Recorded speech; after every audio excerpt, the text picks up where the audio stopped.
This is a clip from our podcast From the Ground Up. We're on YouTube and Spotify, Apple Podcasts and all other podcasting platforms. I hope you enjoy it. If you like it, then make sure you check out the full episode. The link will be in the description. Before we jump into it, I'd just quickly like to thank our sponsor of this podcast, Landlord. They have an all-in-one platform that acts as a central hub for anything you may need when it comes to investing in property. I also love their deal analysis functionality, their deal analyzer that helps me to just simply plug the numbers into their calculator and it spits out things like how much capital I'm going to require, what the return on investment is going to be. If you want to check them out, check the link in the description. You won't regret it. Now back to the podcast. Property was quite a challenge. It was really hard when I started. It became easier as time progressed, and we've been involved in many different strategies and lots of different things we still do now, from high-end HMOs, service accommodation, flipping properties, developments, new builds. So quite a range of things that we do. So you got into property. Am I right in thinking your first property you bought around mid-30s? I was probably late 30s thereabouts. So I'd actually got into property after I'd pretty much lost everything. Before everything else, I'd made a lot of money and then managed to screw it all up and lose everything. Are you able to tell me that story?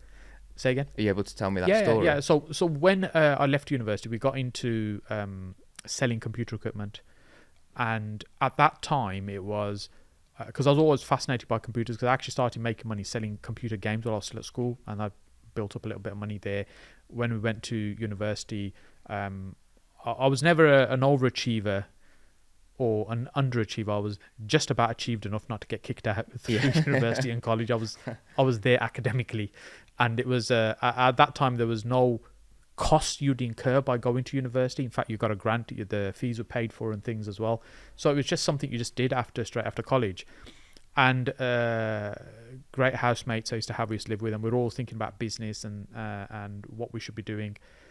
So it was just a natural progression. I ended up starting an IT business, and I think some of it was just right timing. We were putting the first computers on the desks for many businesses, like accounting practices, solicitors. It was literally the first computers that they had, and that business grew and evolved over time. About 14 years we ran it, and it made me a lot of money.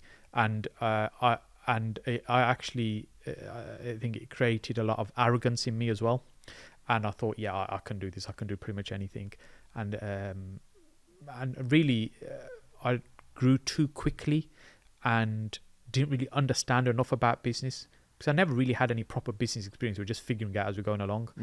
And I managed to mess it up in a way that really wasn't good. And I had about 22 staff at the time then as well. Turnover was in the millions.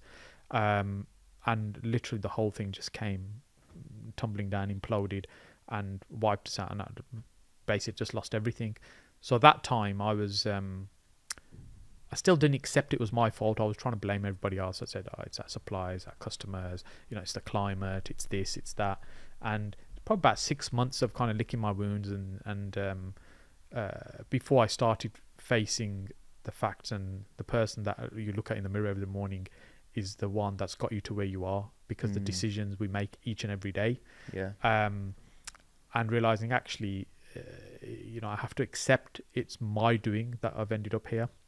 And you learn so much more on the way down than you do on the way up.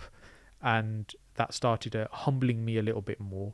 And I wanted to then, because by this time I was kind of mid-30s, late 30s, and I wanted to create something now that was going to live beyond me, because I'm thinking this is my second chance to do something. My youngest daughter now was just born around that time as well, a little bit after that. And I was thinking, I need to try and create something so my kids can benefit as well, even when I'm not here. And that's got me thinking about property. But really, when I did start getting involved in property, my understanding always was that you need a lot of money to get involved in property, and I definitely didn't have that. I literally didn't have 2 pennies to rub together, never mind buying property and putting a roof over somebody's head when I was struggling to keep a roof over my own head. Obviously, those types of things, in the moment, they sting really bad, to put it lightly. But you've got to have come out of that with so many lessons. What do you think was the most valuable lesson you came out of that with? They're just Jack, there's so many lessons that were learnt from that, about having a solid infrastructure, growing once your base is solid, rather than you think anything you touch will turn to gold, which is what my belief was at the time, because one thing was working, yeah, we can do that as well, yeah, and that, and you're spreading yourself so thin. And although our turnover was in the millions, we had two segments of the business. One was service orientated, which was we're delivering networking support services, maintenance, and the other side of the business was supplying computer equipment. And the computer equipment is the one where the revenue was crazy, but the margins were tiny. So it's the learning was those big numbers are just vanity numbers. And it doesn't take much for that small amount of profit. Absolutely, it's it looks fantastic on paper and stuff, and when you say it, but in reality, that's not what a business is about. I hope you're enjoying the podcast so far. If you are, then make sure that you click the subscribe button and the bell notification so you don't miss any uploads. It would mean so much to me personally, and also really help us out as a channel. So what kind of strategies are you going for now? What would you say right now is your strategy for property? So property always takes simplistic approaches, and I narrow it down to simplistic things. So there's always two things that's important for us. One, there's good cash flow, and there's larger chunks of cash that we can get in, i.e. trading, flipping, and stuff like that. So I constantly want to be spinning those two plates. So the only things we'll put into our portfolio to keep, it needs to be producing a high return. We still use a lot of other people's money when we're doing projects, why we can do things so quickly and stuff as well. But we only want to keep something that produces a very high return. So early I became disciplined in that, because it was, well, I need to produce something for you, for the investor, and I need to have something left for me as well. So if it's an okay deal, it's not going to work. It has to be a great deal. So it forced me into that thinking, no, we're only doing really good deals. We're not doing okay deals. So I want to drill down a little bit into one strategy that you, from what I've seen, you specialise in, you do quite a lot of it, which is HMOs. Yes. The HMOs are particularly good for cash flow, I'm guessing. When you're looking at a property and you're thinking, right, do we want a chunk of cash? You'd probably, I'm guessing you'd renovate it to the standard of a family home. And if you wanted cash flow, you'd maybe turn it into a HMO. Yes. Is that kind of where you'd kind of differentiate the two? We go shopping for certain type of property. So for example, at HMOs, there's only certain areas that we'd be interested in taking those property, particularly Birmingham now being Article 4. It's a little bit more another layer of fussiness, if you like, in terms of where we invest. So the HMOs, we're very particular about the type of property, the size. So I always want to get a minimum of 6 rooms, 6 good size rooms out of that building. So if the building doesn't quite lend itself to that, then it rules out straight away. A lot of people do 4 bed HMOs. We manage quite a few within our agency, and I had some earlier rent-to-rents that were 4 beds, but we never really made much money on them. They were okay, but if you did a little bit more work, you'd make a fortune on that property, and think, well, why are we doing 4? We should just focus on the 6.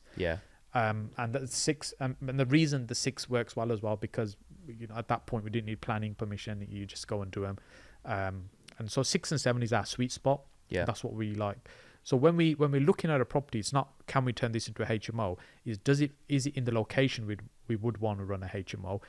Is it the size and layout of property that would work for us, that lend itself to us for a conversion? And if it is, then we would consider it as a HMO. And if it isn't, then we basically think our default question is, how do we profit from this property? Well, we can just trade it on to somebody, charge a few grand, which we don't do very often. Or we add value to it and just sell it on for a profit, which is what we prefer to do. Well, let's just renovate it.